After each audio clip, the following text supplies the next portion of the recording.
తిరుపతిలో టీడీపీ పొంగనూరు నియోజకవర్గ ఇన్ఛార్జి ఎంపిక సమావేశం ఉద్రిక్తంగా మారింది. ప్రస్తుతం ఇన్ఛార్జిగా ఉన్న చెల్లాబాబు నాయకత్వానికి ఒక వర్గం మద్దతు తెలుపగా మరో వర్గం తీవ్రంగా వ్యతిరేకించింది. దీంతో రెండు వర్గాల మధ్య వాగ్వాదం కాస్త ఘర్షణకు దారితీసింది. ఈ ఘటనలో టీడీపీ రాష్ట్ర ఎస్సీ సెల్ ప్రధాన కార్యదర్శి ముల్లంగి వెంకటరమణ గాయపడ్డారు. పూర్తి వివరాలు మా ప్రతినిధి రవివర్మ అందిస్తారు. తిరుపతిలోని ఒక స్టార్ హోటల్లో పొంగనూరు నియోజకవర్గ ఇన్ఛార్జి ఎంపిక కార్యక్రమం జరుగుతూ ఉంది. ఈ కార్యక్రమం రసాబసగా సాగుతూ ఉంది.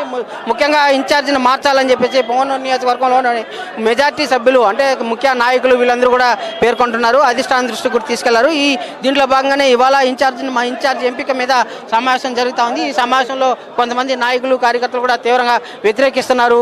ఇలాంటి సంఘటనలు ఏంది, ఇలాంటి సంఘటనలు తీవ్రంగా వ్యతిరేకిస్తున్నారు. దీన్ని చూడాలి, ఎలా చూడాలి సార్? ఇవాళ అంటే ఒకరి మీద దాడి చేయడం, ఒకరినొకరు కుట్లాడుకోవడం ఎలా చూడాలి సార్? వాళ్ళు మా వర్గంలోనే మా వాళ్ళే ఇట్లా దాడులు చేస్తున్నారు.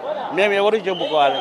ఇప్పుడు బాబున్నే వాళ్ళ దగ్గర ఉండే అనుచరులే, ఆయన మేనేజర్ ఉండొచ్చు, ఆయన దగ్గర ఒక 30 సంవత్సరాలతో పనిచేసేవాళ్ళు వాళ్ళే మనుషులకి ఏరి పంచాయతీ వాళ్ళకి ఏరి నువ్వు ఎందుకు వచ్చావు అని కొట్టదు. అది న్యాయమా? ఒక పంచాయతీలో ఒక కార్యకర్త 20 మంది ఉంటారు. ఆ 20 మంది కుటుంబాలు ఉంటాయి. ఆ 20 మంది కుటుంబాలు 20 ఓట్లు ఉంటాయి. ఆ 20 మంది కుటుంబాలు 40 ఓట్లు అవుతాయి. ఏమే మీరు ఏరి కొడితే పంచాయతీ వాళ్ళు గమ్ములు ఉంటారా? ఆ ఊరు వాళ్ళు గమ్ములు మా ఊరిని కొట్టారు అంటారా అనరా? లోపల ఒక ఆయనకి పెద్ద ఆయనకి ఒక ఆయన కొట్టారు.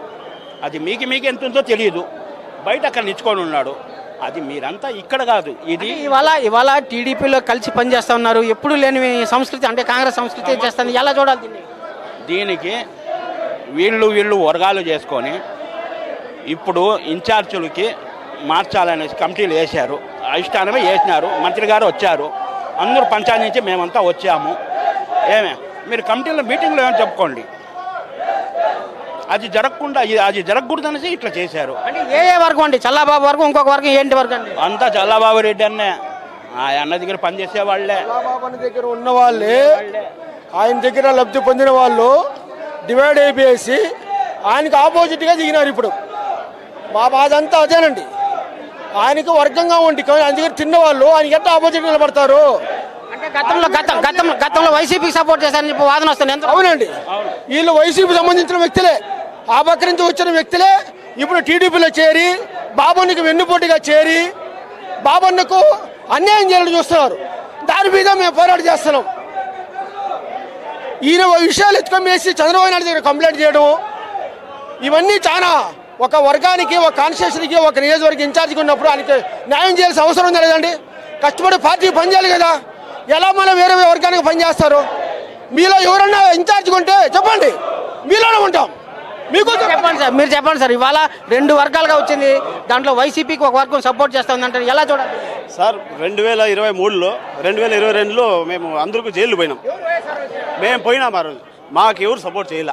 చల్లాబాబు కూడా చేసినారు, చల్లాబాబు గారే చేసినారు. ఆ రోజు మా ఫ్యామిలీలంతా ఆదుకునేది చల్లాబాబు గారే. ఇప్పుడు కానీ మాకు చల్లాబాబు గారే కావాలని మేము అనుకుంటున్నాం. ఎందుకు మారుస్తున్నారండి? ఎందుకు మార్చాల్సి వచ్చింది? ఎందుకు ఈ సమావేశం పెట్టడానికి మేము అనుకోవడం లేదు సార్. మేము అనుకోవడం లేదు. చల్లాబాబు గారు ఆ రోజు నుండి మాకు ఈ రోజు వరకు మమ్మల్ని కాపాడినారు. ఆ రోజు నుండి ఈ రోజు వరకు మమ్మల్ని కాపాడినారు. ఓకే, మీరు చెప్పండి సార్. ఇవాళ ఎందుకు మార్చాలని ఈ ప్రపోజల్? ఇన్ని రోజులు ఆడున్నారు. అప్పుడు కష్టాలు ఉన్నప్పుడు, పార్టీ ఉన్నప్పుడు పొంగనూరు 25 సంవత్సరాల నుండి యాడ ఎట్లా ఉండింది? రోడ్డు ఉండింది? కల్లూరు కాడి నుంచి పంపించాలి వరకు రోడ్డు ఉండింది. పొంగనూరు బస్ స్టాండ్ ఉండింది.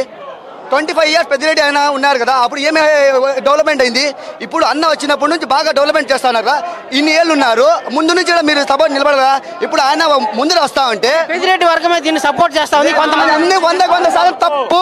అది 100% తప్పు. అది ఇది ముఖ్యంగా అంటే నియోజకవర్గంలో అంటే టీడీపీలో 2 వర్గాలుగా ఏర్పడి ఇవాళ కొట్లాడుకుంటే ఘటన ఇవాళ చోటు చేసుకుంది. దీని కారణంగానే మంత్రి సైతం వీన్ని సమర్థించి ఈ వివాదాన్ని పరిష్కరించేందుకు అన్ని విధాల చర్యలు అయితే చేపడుతూ వస్తున్నారు. అదే చూడాలి, ఈ సమావేశంలో ఇన్ఛార్జిని నియమిస్తారా లేదంటే ఇన్ఛార్జిని కొనసాగిస్తారా ఏంటన్నది సందిగ్ధత ఉంది.